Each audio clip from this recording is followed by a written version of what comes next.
Hi guys, good morning. May binigay sa akin sa Timaris ng asin. Ngayon, ilalabas ko to. Titikman ko yung asin.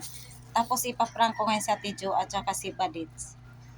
Patitikman ko. Pari sasabihin ko, bakit matamis yung asin. Yan. Papatikin ko sa kanya. Lalabas tayo guys.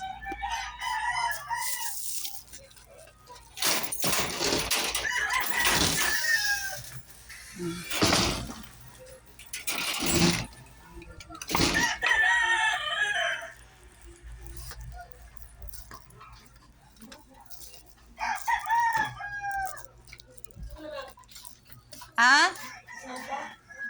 May papatikim ako sa'yo. Kasi, binigyan ako ng asin ni ni Ate Maris. Tapos tinikman ko. Ba't ganito lasa? Ano yan? Ba't matamis? Ano yan? Tikman mo nga, yung binigay niya sa akin. Ano yan? Tikman mo yung binigay niya sa akin asin. Nako, Ba't ganito nga asin, lasa? binuong ka. Tikman mo nga muna.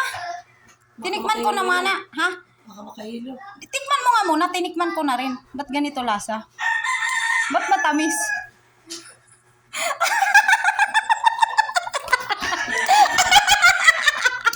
Na-prank siya!